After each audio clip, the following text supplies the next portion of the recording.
She left me at the altar to marry my father. People think the worst part was the public humiliation, standing alone in front of 100 guests while the string quartet played on, unaware the bride wasn't coming. But the worst part wasn't that she didn't love me. It was that she lied about who she really was. I used to think the smell of white roses would make me think of forever. Now, they just smell like endings. The morning of the wedding was warm, golden, hopeful. Everything had been planned to perfection. The vineyard shimmered with summer light, the lake behind the altar sparkled like glass, and every seat was filled with smiling faces. Except one. Dad. Your father's just running late, my mom kept repeating, dabbing her eyes as if they stung from allergies, not nerves. You know how he is with directions. Except I didn't know. My father was never late. Never missed a moment when he could be the center of attention, especially not at my wedding. But I didn't press it. I was too high on the scent of cologne and commitment, too distracted by how beautiful Lila looked in the final fitting 2 days ago, her veil barely brushing her lashes, her smile tremulous but steady. She was the first person who ever made me believe that love could be quiet, gentle, safe. We were best friends before we were lovers. We met in college, became roommates, then something more. Her touch had always been a little hesitant, like she was learning how to want out loud for the first time. I thought I was the one teaching her that. God, how stupid I was. The ceremony started 15 minutes late. People shuffled in their seats. The officiant whispered to me, asking if we should keep waiting. I said yes, because I believed in her. Even when my heart thudded against my ribs like a warning drum. Even when my mother kept looking at her phone. Even when the whispers started. Then someone in the back stood. They didn't scream or shout. They simply said, "Check the courthouse records." I turned. It was my cousin, Jordan. Pale as death. "What are you talking about?" I asked. "She's not missing." He swallowed. "She's already married." The words didn't land at first. Not until Mom dropped her bouquet and finally let her tears fall. Not until I saw a photo on a guest's phone. A grainy courthouse selfie. Lila, in a simple white dress, standing beside my father. And smiling. The tabloids got it within hours.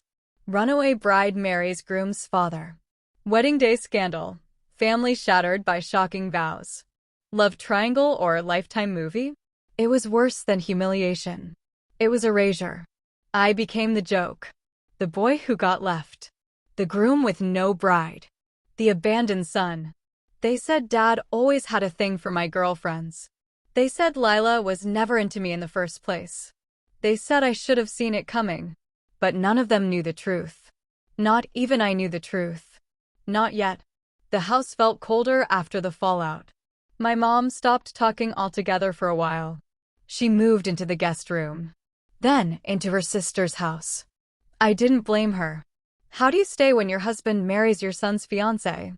They said Dad and Lila eloped because they couldn't live with the guilt of their love being hidden. They said they fell in love over shared breakfasts. That it started as long conversations while I was away working late shifts.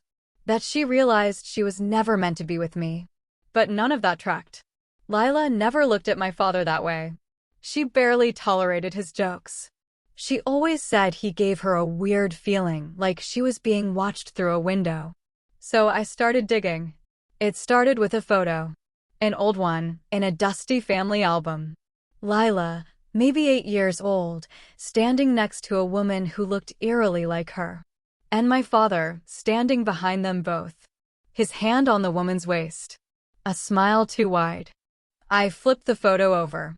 Faded ink read. 2005, family trip, Ray, Marie, and little Elle. Ray, my father. Marie. And Elle. Lila? I stared at the handwriting. That looping cursive. My mother's. That night, I drove to my mom's new place. She opened the door and didn't say anything. She just looked tired. Like grief had become her skin. I handed her the photo. And that's when the real story unraveled. Lila wasn't just some girl I met in college. She was my half-sister. My father had another family before us. One my mother knew about, but never spoke of. He'd had a daughter with a woman named Marie. He told my mom it ended years before they married. But apparently, it never really ended. He stayed in contact. Secretly. Lila had been moved around most of her life, between her mom's house and her grandmother's.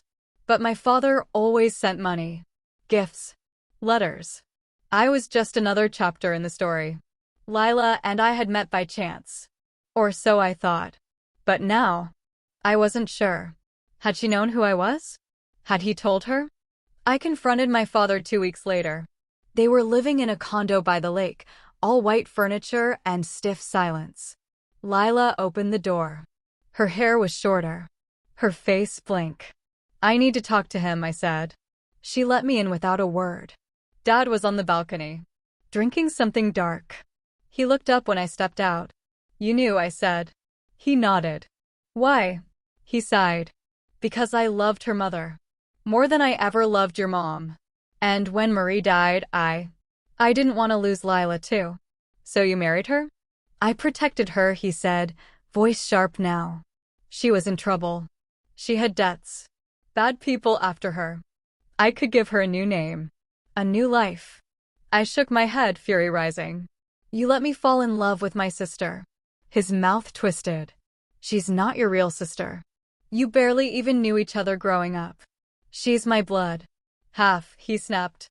"And you wouldn't have known if you didn't go digging." I felt the air punch out of me. "You're a monster," I whispered. He didn't argue. Lila called me a month later. "I didn't know," she said. Her voice cracked in a way I'd never heard before. "Not until your dad proposed. That's when he told me everything." "Why didn't you tell me?" "Because I was scared," she said. "I didn't want it to be true. I thought maybe he was lying. That he was just trying to stop us from being together." "Was he?" I asked. She was silent. "Then, no. And that's when I understood.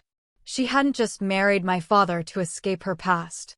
She married him because she didn't believe she deserved the kind of love I gave her. She believed love only worked if it came with pain." It took me a year to stop checking her social media. Another year to stop dreaming about the altar. The empty aisle. The violinist still playing, as if she might appear. But healing came, slow and quiet. In therapy rooms and long walks. In new friendships. In the way my mother held my hand during difficult anniversaries. I even found love again. Not the kind that knocks the wind out of you, but the kind that lets you breathe deeper.